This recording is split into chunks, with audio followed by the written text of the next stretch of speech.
اور نادانو، جہاں گنتی الٹی چل رہی ہو وہاں بہت جلد کام زیرو پہ آ جاتا ہے۔ اے نوجوان، یہ تیری سانسوں کی زندگی الٹی چل رہی ہے۔ کوئی 50 سال سے 40 پہ آ رہا ہے، کوئی 40 سے 30 سال پہ آ رہا ہے۔ تو جب یہ زندگی 0 پوائنٹ پہ پہنچے گی تو اسی کا نام موت ہے، اسی کا نام جدائی ہے۔ تمہیں پتہ ہے کہ زندگی میں سب سے بڑی تکلیف کب ہوتی ہے؟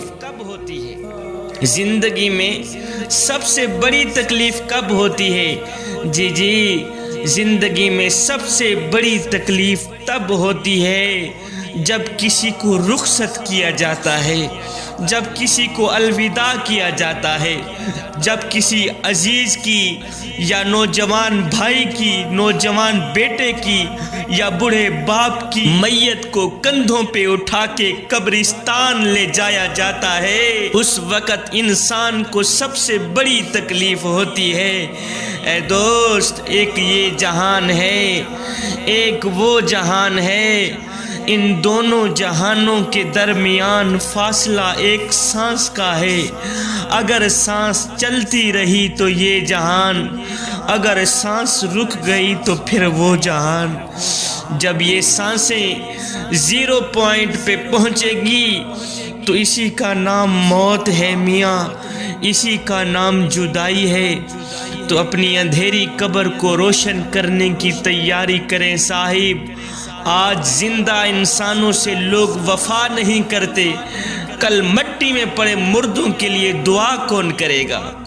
ایک آدمی تھا، پھٹے پہ برف رکھ کے بیچ رہا تھا اور ساتھ میں درد بھری آواز میں کہہ رہا تھا، لوگو مجھ پہ رحم نہیں کرتے اور مجھ پہ رحم کرو، میں ایک ایسا شخص ہوں جس کا مال پگھلتا چلا جا رہا ہے، جس کا مال قطرہ قطرہ پگھلتا چلا جا رہا ہے، ایک قطرہ قطرہ کر کے میری برف پگھلتی چلی جا رہی ہے۔ خدا کا نام لو، میری برف خرید لو، میری برف خرید لو، میں نقصان میں جا رہا ہوں، قطرہ قطرہ میری برف پگھلتی چلی جا رہی ہے، لہٰذا مجھ سے یہ برف خرید لو، مجھے اس نقصان سے بچا لو۔ ایک بزرگ کہتے ہیں کہ جب میں نے اس کی یہ درد بھری آواز سنی، میں نے کہا آج ان الانسان لفی خسر کا ترجمہ میری سمجھ میں آ گیا۔ میں نے کہا او برف بیچنے والے، جس طرح تیری برف پگھلتی چلی جا رہی ہے اسی طرح میری قیمتی زندگی پگھلتی چلی جا رہی ہے، تیری برف قطرہ قطرہ پگھل رہی ہے، اور سن میری زندگی سانس سانس پگھل رہی ہے۔ آج اگر تو برف کے بدلے درہم لے لے گا، دینار لے لے گا، پیسے لے لے گا یا کوئی اور چیز لے لے گا، پھر تو تیری برف کام آ گئی۔ اگر اس کے بدلے میں کچھ نہیں لے گا تو نقصان میں ہی جائے گا۔ کہتا ہے اسی طرح اگر میں بھی اپنی زندگی میں قرآن پڑھ لوں، درود پڑھ لوں، توبہ کر لوں، اللہ کو راضی کر لوں، پھر تو میری پگھلتی ہوئی زندگی میرے کام آ گئی۔ ہائے اگر توبہ نہ کی، اس زندگی میں اپنے اللہ کی ذات کو سجدے نہ کیے، تو پھر جس طرح تیری برف ضائع ہو رہی ہے اسی طرح میری زندگی بھی ضائع ہو جائے گی، اور قیامت والے دن مجھے نقصان کا منہ دیکھنا پڑے گا۔ آج کی اس محفل میں آنے والوں، اللہ کا شکر ادا کرو، اللہ کا شکر ادا کرو کہ سانسیں آپ کی بھی چل رہی ہیں، اور اس وقت جو آوارگی میں بیٹھے ہوئے نوجوان ہیں سانسیں ان کی بھی رفتہ رفتہ چل رہی ہیں، وہ سانسیں بیچ کے نہ جانے کیا خرید رہے ہیں۔ اور مبارک ہو تم لوگوں کو کہ تم اس وقت اپنی سانسیں بیچ کے اللہ کا دین خرید رہے ہو، اس وقت قرآن خرید رہے ہو، اس وقت اپنی قیمتی سانسیں بیچ کے ایمان خرید رہے ہو۔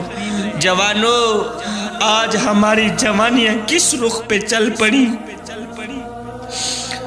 آج ہماری جوانیاں کس سمت پہ چل پڑی۔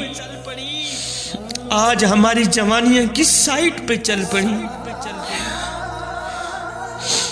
اور جوانی میں تو اس درد کو پیدا کرنے کی ضرورت تھی کہ ہم نے مرنا بھی ہے، جوانی میں تو اس کیف کو پیدا کرنے کی ضرورت تھی کہ ہم نے قبر میں بھی جانا ہے، اور جوانی میں تو اس سوچ کو پیدا کرنے کی ضرورت تھی کہ ہم نے اللہ اور اس کے رسول کو منہ بھی دکھلانا ہے۔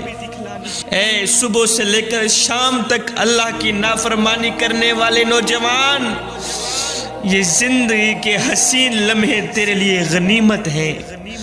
میاں انہی لمحوں میں کچھ کر لے، انہی لمحوں میں کچھ اکٹھا کر لے، انہی لمحوں میں خدا کی یاد اور محبت کے دیے اپنے دل میں جلا لے۔ معلوم نہیں پھر فرصت ملے نہ ملے، معلوم نہیں پھر یہ زندگی کے لمحے ملے نہ ملے، آج تیرے پاس وقت ہے کچھ کرنے کا۔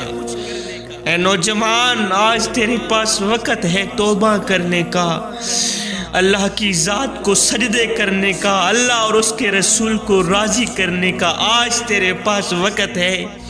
ایک بزرگ نے کسی جنازے میں شرکت کی نا، تو جنازہ پڑھنے کے بعد میت کو دفنایا، دفنانے کے بعد ساتھ میں ایک نوجوان کھڑا تھا۔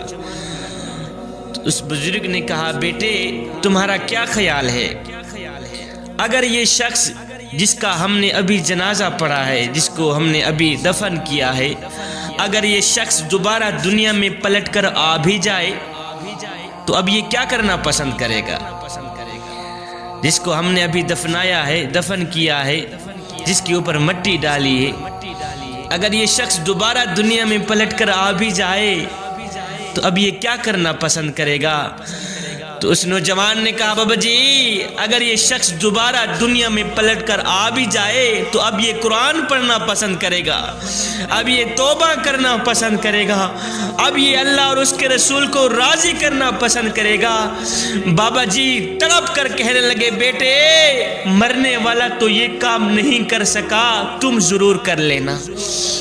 مرنے والا تو یہ کام نہیں کر سکا، ان کے نصیب میں نہیں تھی توبہ کرنا، ان کے نصیب میں نہیں تھا قرآن پڑھنا، میاں ان کی زندگی میں نہیں تھا، مرنے والے کی زندگی تو مٹی میں مل گئی، تمہارے پاس تو یہ وقت ہے توبہ کرنے کا، میاں تمہارے پاس وقت ہے قرآن پڑھنے کا۔ اے نوجوان، یہ زندگی کے لمحے تیرے لیے غنیمت ہیں، انہی لمحوں میں کچھ کر لے، انہی لمحوں میں کچھ اکٹھا کر لے، انہی لمحوں میں خدا کی یاد اور محبت کے دیے اپنے دل میں جلا لے۔ معلوم نہیں پھر فرصت ملے نہ ملے، معلوم نہیں پھر یہ زندگی کے لمحے ملے نہ ملے، آج تیرے پاس وقت ہے کچھ کرنے کا۔ جوانو آؤ میں تمہیں آج ایک ایسے نوجوان کی داستان نہ سناؤں، ایک ایسے گنہگار نوجوان کی کہانی نہ سناؤں جو گنہگار تھا، بدکار تھا، سیاکار تھا، خطا کار تھا، صبح سے لے کر شام تک گناہوں کی دلدل میں پھنسا رہتا تھا۔ ہے اس نے اپنی ساری زندگی گناہوں میں گزار دی، ایک دن ایسا آیا کہ زندگی کا سورج ڈھل گیا، سخت بیمار ہو گیا، جب موت کے قریب پہنچا، اللہ اکبر، تو اس نے اپنی ماں کو بلایا اور کہا، ماں میں بہت ہی بڑا گنہگار ہوں، بدکار ہوں، سیاکار ہوں، خطا کار ہوں، جب مجھے موت آئے تو اپنے پیر و مرشد کے پاس جانا، حضرت حسن بصری کے پاس جانا، میرا جنازہ پڑھانے کی سفارش کرانا، اگر وہ آئیں گے تو لوگ بھی میرے جنازے کو کندھا دینے آئیں گے، پیر صاحب آئیں گے، پیر صاحب کے ساتھ 4 بندے بھی ہوں گے، چلو وہ میرے جنازے کو کندھا دیں گے، ورنہ میں نے تو زندگی میں ایک نیکی کا کام بھی نہیں کیا، ایک نیکی بھی نہیں کی، ہے گناہوں میں اپنی قیمتی زندگی برباد کر دی، گناہوں کی دلدل میں پھنسا رہا، اللہ کو راضی نہ کر سکا، مسجد میں نہ جا سکا۔ اللہ اکبر، اللہ کی بارگاہ میں اپنا ایک سجدہ پیش نہ کر سکا۔ جب طبیعت بگڑنے لگی تو ماں حسن بصری کے پاس گئی، اپنے پیر و مرشد کے پاس گئی، جا کر کہتی ہے حضرت میرا بیٹا موت کی کشمکش میں ہے، اس نے آپ سے جنازہ پڑھانے کی سفارش کی ہے، لہٰذا اللہ کے لیے اس کی سفارش یہ قبول کر لو، آپ میرے بیٹے کا جنازہ پڑھاؤ گے نا؟ حضرت نے کہا محترمہ میں نے آپ کے بیٹے کو کبھی سجدہ کرتے نہیں دیکھا، کبھی سجدہ کرتے نہیں دیکھا، کبھی اس کو میں نے مسجد میں نہیں دیکھا، کبھی اس کو میں نے نماز پڑھتے نہیں دیکھا، قرآن پڑھتے نہیں دیکھا، کوئی اچھا کام کرتے نہیں دیکھا، میں اس کا جنازہ کیسے پڑھاؤں؟ میں نہیں پڑھاتا اس کا جنازہ، تم یہاں سے چلی جاؤ۔ ماں بوجھل قدموں کے ساتھ ناکام واپس لوٹی اور بیٹے سے کہا بیٹا اگر زندگی میں میری ایک بات پر بھی تو نے عمل کیا ہوتا آج میرا پیر و مرشد تیرا جنازہ پڑھانے سے انکار نہ کرتا۔ بیٹا حسرت بھری آنکھوں سے ماں کی بے چینی کو دیکھ کر رونے لگا، تڑپنے لگا، روتا رہا۔ اس نے ایسا کیا ماں کی جھولی میں اپنا سر رکھا۔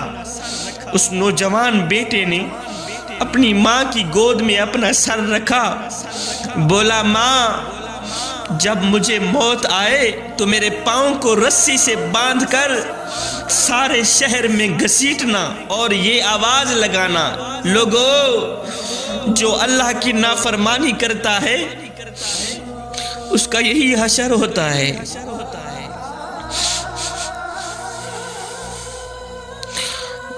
جو اللہ کی نافرمانی کرتا ہے اس کا یہی حشر ہوتا ہے۔ پھر ماں مجھے دفنانا بھی نہیں، مجھے شہر کے کتوں کی جگہ پھینک دینا تاکہ لوگ مجھے دیکھ کر عبرت حاصل کریں۔ روتا رہا، تڑپتا رہا۔ پھر اس نے آخر میں ایک بات کہی، اس نے کہا ماں مجھے ایک بات تو بتا۔ ماں رو کر کہتی بیٹے میں قربان جاؤں تیری جوانی پر، بول پوچھ کیا پوچھنا چاہتا ہے۔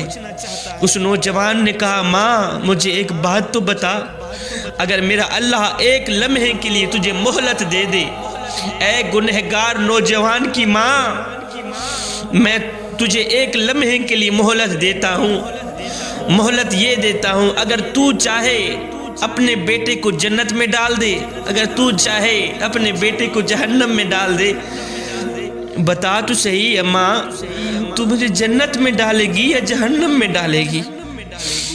جب بیٹے نے یہ بات کہی تو ماں چیخ پڑی، ماں رو کر کہنے لگی بیٹے اللہ تعالیٰ مجھے ایک لمحے کے لیے بھی مہلت دے دے تو میں جنت کا دروازہ کھول کے تجھے تو جنت میں ڈال دوں گی، میں تجھے ہرگز جہنم میں نہیں ڈالوں گی۔ بیٹا رو کر کہتا ہے ماں جو خدا 70 ماؤں سے بھی زیادہ محبت کرنے والا ہے وہ مجھے جہنم میں کیسے ڈالے گا؟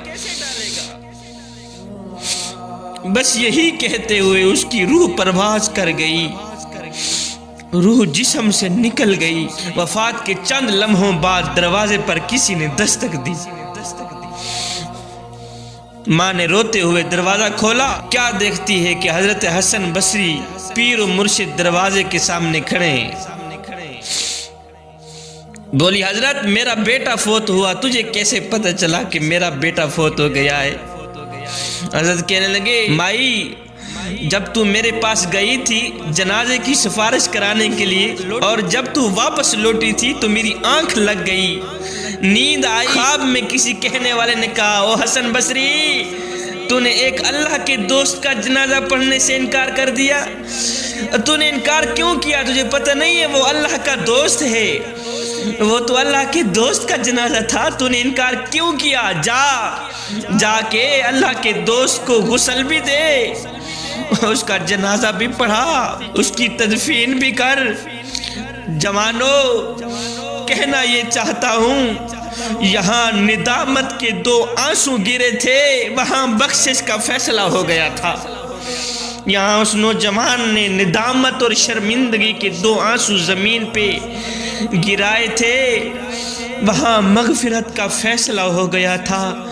تو اے نوجوان، یہ زندگی کے لمحے تیرے لیے غنیمت ہے۔ میرے کریم نبی نے فرمایا، جوانو میں اللہ کا حبیب ہوں، میں اللہ کا حبیب ہوں۔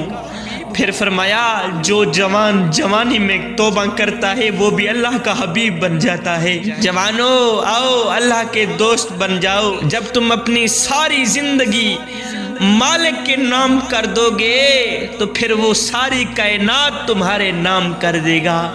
جوانو جوانی وہی ہے جو مالک کی چوکھٹ پہ گزر جائے، جوانی وہی ہے جو مالک کی دہلیز پہ گزر جائے۔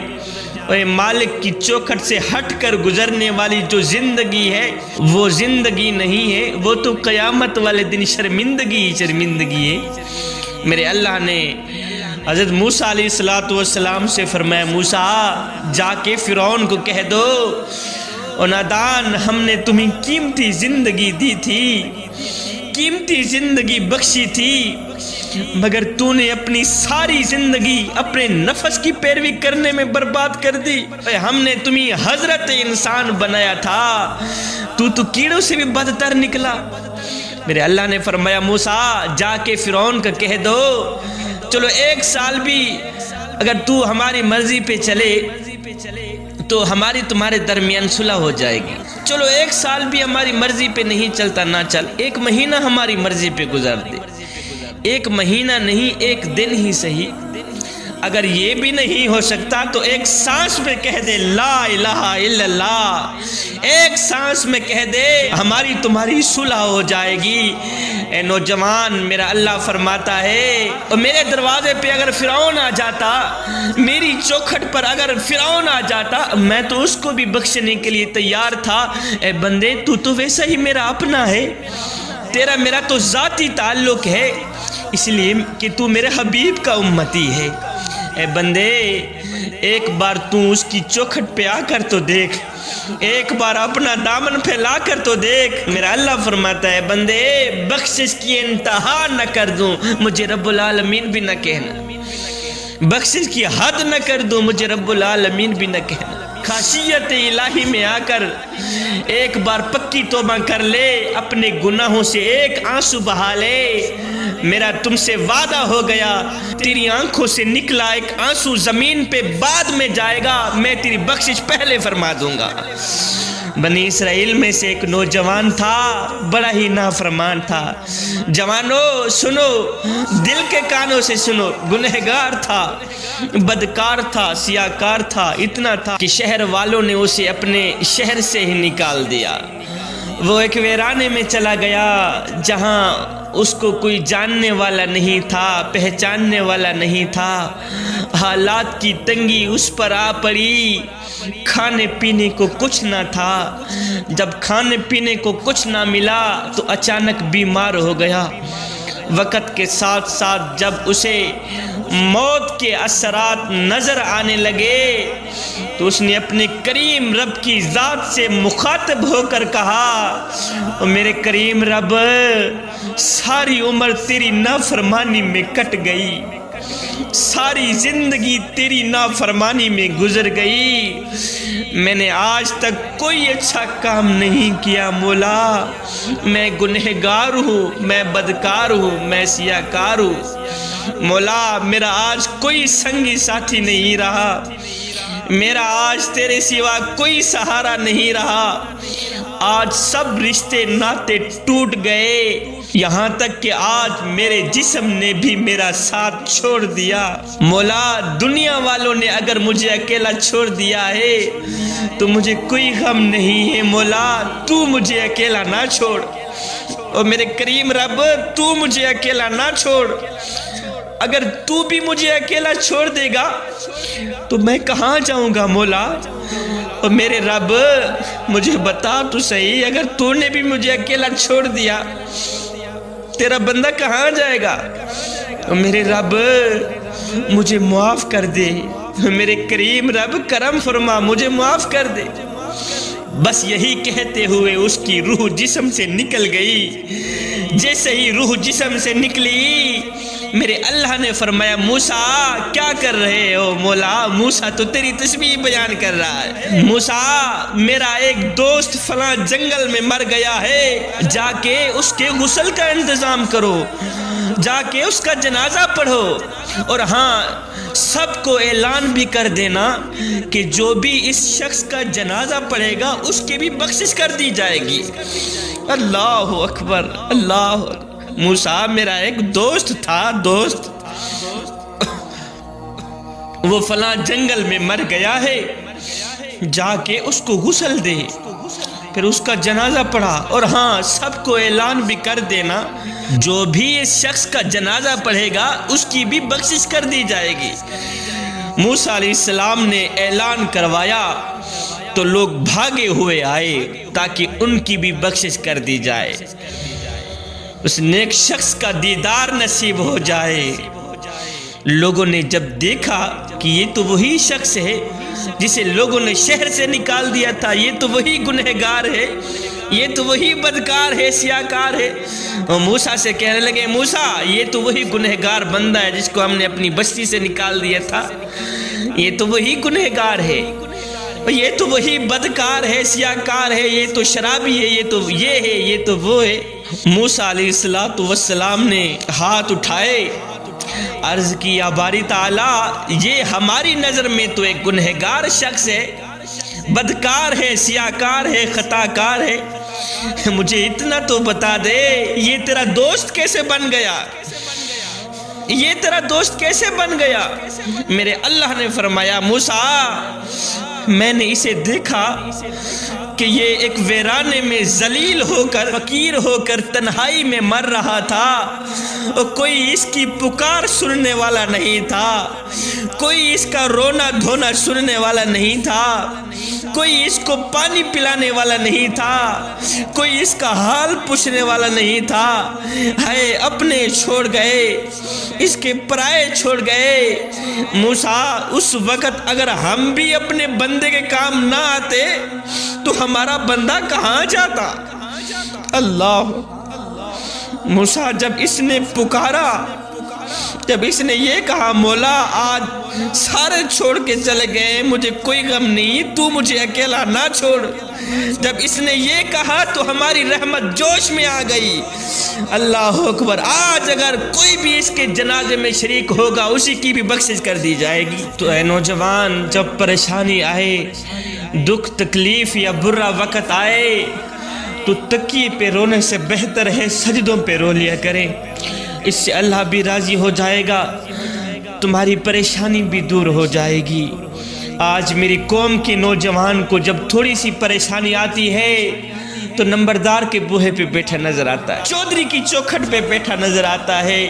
نہ بندے، نہ جب پریشانی آئے، دکھ تکلیف یا برا وقت آئے تو اپنے چھوٹے چھوٹے بچوں کو اٹھایا کریں اور کہا کریں بچوں مصلے پہ چڑھ جاؤ، برا وقت آ گیا ہے، اپنے ننھے ننھے ہاتھ مالک کے آگے جوڑنا شروع کر دو اور اپنے توتلے لہجے میں کہو یا مولا تیرے سوا ہمارا اور کوئی نہیں ہے مولا۔ جب بندہ توبہ کرتا ہے تو میرا اللہ کہتا ہے فرشتوں آج آسمانوں پہ چراغاں کر دو، چراغاں کر دو اور جشن بھی مناؤ۔ کیوں؟ اس لیے آج میرے بندے نے مجھ سے صلح کر لی۔ بارش نہ آنے کی وجہ سے لوگ گئے حضرت سیدنا سلیمان علیہ السلام کے پاس، جا کر کہنے لگے اے اللہ کے نبی بارش نہیں ہو رہی، سبزہ نہیں اگ رہا، جانور بھوکے مر رہے ہیں، آپ دعا کریں نا اللہ تعالی رحمت کی بارش برسائے۔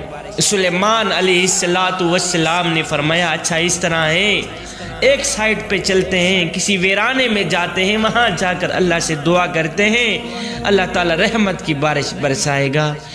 لوگ پیچھے پیچھے ہیں، اللہ کے نبی حضرت سیدنا سلیمان علیہ السلام آگے آگے جا رہے ہیں۔ سلیمان علیہ السلام نے دیکھا کہ زمین پر ایک چیونٹی الٹی لیٹی ہوئی ہے اور اپنے دونوں پاؤں سے دعا کر رہی ہے یا باری تعالی ہم بھی تو تیری مخلوق ہیں، دونوں پاؤں سے وہ دعائیں کر رہے ہیں، یا مولا ہم بھی تو تیری ادنی سی مخلوق ہیں، اگر تو بارش نہیں برسائے گا ہم تو مر جائیں گی، اگر تو بارش نہیں برسائے گا ہم تو ہلاک ہو جائیں گی۔ اور میرے کریم رب رحمت کی بارش برسا دینا، رحمت کی بارش برسا دے۔ سلیمان علیہ السلام نے جب اس چونٹی کی فریاد سنی، جب اس چونٹی کی دعا سنی تو اللہ کے نبی نے فرمایا لوگو پیچھے ہٹ جاؤ، پیچھے چلے جاؤ، آج کسی اور کی دعا قبول ہونے والی ہے، آج کسی اور کی دعا قبول ہونے والی ہے، ہمیں دعا کرنے کی ضرورت ہی نہیں ہے۔ اسی وقت بادل بھی بن گئے، اسی وقت بارش بھی برسنے لگ گئی۔ اے نوجوان، جو خدا چونٹی کی سنتا ہے وہ تیری کیوں نہیں سنتا؟ یار جو خدا چونٹی کی سنتا ہے وہ تیری کیوں نہیں سنتا؟ لوگ ڈھونڈتے رہے کامیابی کو، مؤذن ساری زندگی کہتا رہا حی علی الفلاح، حی علی الفلاح۔ جوانو مجھے بتاؤ تو صحیح تم کون سی کامیابی چاہتے ہو؟ اوے مؤذن تو ابھی بھی آوازیں لگا رہا ہے حی علی الفلاح، حی علی الفلاح۔ رات کو بغیر نماز کے سونے والے نوجوان کبھی سوچا ہے اگر صبح آنکھ قبر میں کھلی تو کیا کرو گے؟ تو نے تو کبھی نہیں سوچا اگر صبح یہی تیری آنکھ قبر میں جا کھلی تم کیا کرو گے؟ تو نماز پڑھ کے سویا کر میاں، عشاء کی نماز پڑھ کے سویا کر، دن میں 5 ٹائم نماز پڑھنے کی اپنی عادت بنا لے، صرف یہ سوچ کر کے کہ ہو سکتا ہے یہ نماز تیری زندگی کی آخری نماز ہو سکتا ہے یہ اذان تیری زندگی کی آخری اذان ہو، میاں ہو سکتا ہے تجھے تیرا رب آخری بار بلا رہا ہو۔ اے بندے، اللہ جب ناراض ہوتا ہے روٹی بند نہیں کرتا، اللہ جب ناراض ہوتا ہے رزق بند نہیں کرتا، اللہ جب ناراض ہوتا ہے تو سورج کو حکم نہیں دیتا کہ فلاں شخص میرا نافرمان ہے، میاں تیری کرنیں اس کے آنگن میں نہیں جانی چاہیے، نہ بندے نہ۔ اللہ جب ناراض ہوتا ہے تو سجدوں کی توفیق چھین لیتا ہے، اللہ جب ناراض ہوتا ہے تو من اجڑ جاتا ہے۔ اور مجھے اتنا تو بتا دو جس بندے کا من بھی اجڑ جائے اس کے پلے رہتا ہی کیا ہے؟ تو آخر میں ایک میسیج دینا چاہوں گا، جوانوں اچھی سوچ رکھو، سوچ سے الفاظ بنتے ہیں، الفاظ سے اعمال بنتے ہیں، اعمال سے کردار بنتے ہیں، کردار سے ہی انسان کی پہچان بنتی ہے، کردار سے ہی انسان کی شخصیت بنتی ہے، کردار سے ہی انسان کی عزت بنتی ہے۔ عطر سے کپڑوں کو مہکانا کوئی بڑی بات نہیں ہے صاحب، مزہ تو تب ہے کہ تیرے کردار سے خوشبو آئے۔ تو آج میں اور آپ حضور کے ذکر کی محفل میں آئے بیٹھے ہیں، ہم ایک لمحے کے لیے اپنے باطن پہ اتریں، اپنے اندر اتریں اور سوچیں کیا ایک محفل سے حضور کی محبت کا حق ادا ہو جاتا ہے؟ کیا ہاتھ لہرانے سے، بلند نعرے لگانے سے حضور کی محبت کا حق ادا ہو جاتا ہے؟ کیا بریانیاں بنا کر لوگوں کو کھلانے سے حضور کی محبت کا حق ادا ہو جاتا ہے؟ نہ بندے نہ۔ آئیے اگر حضور سے محبت کرتے ہیں تو سر سے لے کر پاؤں تک آقا کی غلامی کے رنگ میں رنگے جائیں۔ میرے حضرت فرماتے ہیں میاں یہ نہ ہو کہ لوگ تم سے پوچھیں کہ تم کون ہوتے ہو اور تمہیں شناختی کارڈ دکھانا پڑے، دیکھو جی مذہب کے خانے میں اسلام لکھا ہے ہم مسلمان ہوتے ہیں۔ فرمایا نہ بندے نہ، تیری وجہ قطع، تیری طرز زندگی، تیرا انداز معاشرت اس طرح کا ہونا چاہیے کہ تو دور سے آ رہا ہو لوگ تمہیں دیکھیں تو فوراً کہیں یہ کوئی عام نہیں آ رہا، یہ تو محمد کا